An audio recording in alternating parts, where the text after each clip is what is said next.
Shalom, shalom everybody. Welcome back to another Pulse of Israel, Israel at War update, and I am still here in sunny southern Florida. The beautiful, beautiful water, but I can't wait to get home. There's nothing like home, nothing like the ancestral, indigenous, biblical homeland of the Jewish people, the land of Israel. Very quick update of the war because I am off to the airport to my next places to visit and people to speak to here in southern Florida. Good news. I want to give you guys good news. Good news number one. The Army right now is talking about allowing some, not all, but some and many of the communities down south in southern Israel near Gaza to return to their homes. I think they're talking about all communities outside of 2-mile radius from the Gaza Strip. That is huge. You're talking about tens of thousands, I don't know, maybe 100,000 Jews who have been removed, evacuated from their homes. They've been evacuated from their homes since the beginning of the war. They all want to return home. The IDF is finally feeling like they're making enough of the inroads in Gaza, obviously, to allow for the people and the families of those communities along the Gaza border to return to their homes.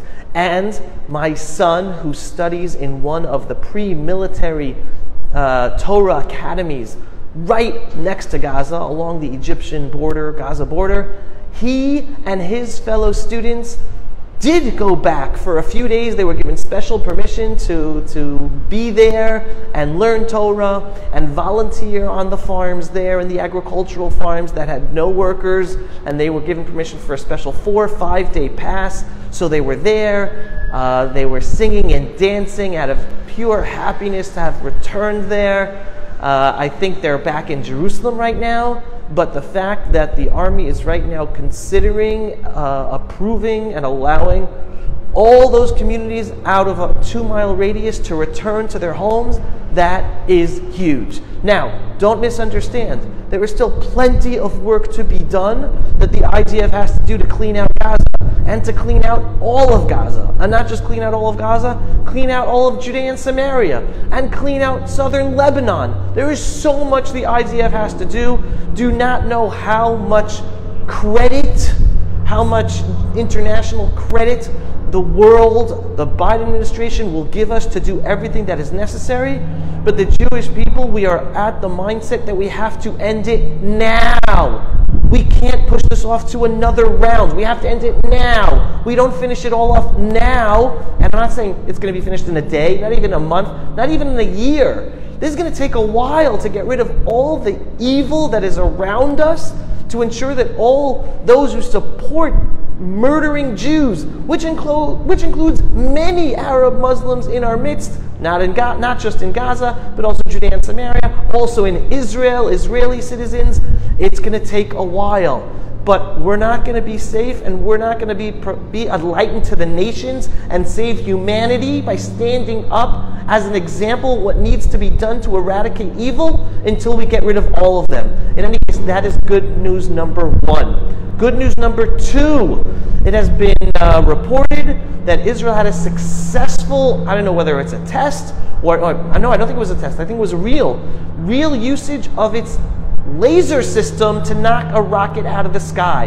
Now, I've been saying for years that while Iran has been building up an arsenal of over 100,000 ballistic missiles in southern Lebanon under Hezbollah, Israel was never able to take care of it until a certain thing happened. And that thing is happening now, and that's the laser system. Meaning Israel does not have enough anti-rocket missiles in any of our systems to successfully defend ourselves from 100,000 plus ballistic missiles of Iranian missiles in southern Lebanon. I was always saying they were waiting for this laser system to be ready, because as opposed to a $500,000 Iron Beam missile, like every time we shoot up an Iron Beam, that costs $500,000. The laser system is like pennies on the dollar to shoot a laser, to shoot a rocket out of the sky.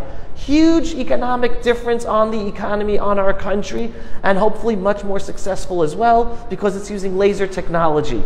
So please God, it should be correct that our laser technology is ready, which means Israel is now more ready than ever before to take on the threat of the Iranian ballistic missiles of Hezbollah up in southern Lebanon for the day that that front opens up and they start attacking us with those ballistic missiles, or we have to go in and defend ourselves and clean out Hezbollah from southern Lebanon. That's it. 2 pieces of good news this morning. I'm off to fly to my next destination. Not yet back home to Israel. I'm looking forward to being home in Israel as soon as I can, but I'm still doing the work of Israel and the Jewish people here in southern Florida and other places. In the meantime, sending you love. Pray, pray, pray. Pray that Israel does what is necessary and that our IDF soldiers are safe as possible as they're being sent in the most evil of circumstances of Hamas, using its civilians, using its hospitals as in an evil way to get PR, to get sympathy from the world, and instead we have to risk our soldiers' lives in trying to kill their evil terrorists. In any case, everyone pray. We are winning and we will win. And with that, I'm Yisrael Chai. Anyone who's not yet a subscriber to my Pulse of Israel Israels, go to pulseofisrael.com and click to subscribe.